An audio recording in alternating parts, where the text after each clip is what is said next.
اعمال دو قسم کے ہیں، ایک اعمال صالحہ اور ایک ہے اعمال سیئہ۔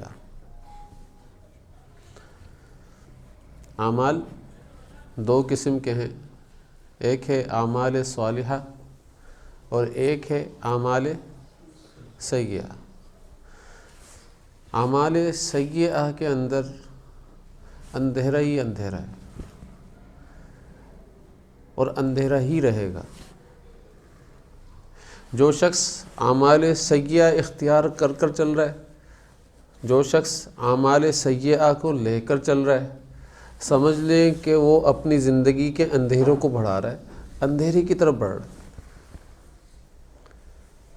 اور اس کی زندگی کے اندر اندھیرا ہی ہوگا، چراغ روشن نہیں ہوگا۔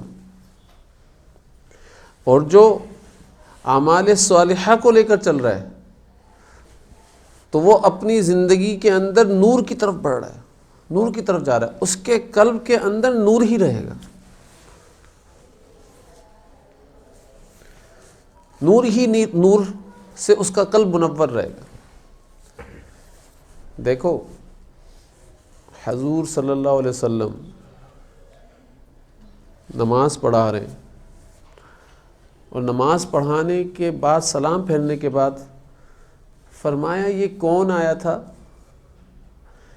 ہماری نماز میں شامل ہوا تھا، جس کی وجہ سے ہماری نماز کے اندر خلل واقع ہوا؟ تو ایک صحابی کھڑے ہو گئے، انہوں نے بتایا یا رسول اللہ میں آیا تھا۔ تو جب تحقیق کی گئی تو پتہ چلا ان کا وضو تھوڑا سا ناقص رہ گیا تھا، وضو کے اندر نقص تھا۔ ارے جب وضو کے اندر نقص ہو اور بندہ نبی کے ساتھ جماعت کے اندر شریک ہو اور اس کا اثر نبی صلی اللہ علیہ وسلم کی ذات کو ہو رہا ہے، تو جو شخص اعمالوں کو چھوڑ کر چل رہا ہو، اعمال سیئہ اختیار کر چل رہا ہو، کیا اس کا اثر لوگوں تک نہیں جائے گا؟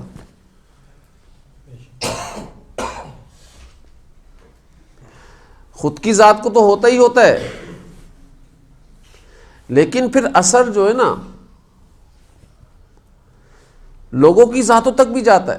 جیسے کہ حدیث کے اندر آتا ہے، حضور صلی اللہ علیہ وسلم نے کیا فرمایا کہ ایک بے نمازی کی نحوست 40 گھروں تک جاتی ہے، 40 خاندانوں تک جاتی ہے، اور اس کو ہی اگر کھولا جائے تو 40 گاؤں تک جاتی ہے ایک بے نمازی کی نحوست۔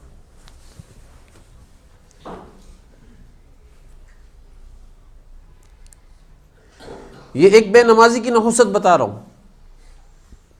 اب جو شخص خود گناہ کر رہا ہے، یہ تو اس کے گناہ کا اثر بتا رہا تھا میں کہ دوسرے متاثر ہو رہے ہیں اس کے گناہ سے، لیکن جو خود بذات خود گناہ کر رہا ہے وہ خود کتنا متاثر ہو رہا ہے۔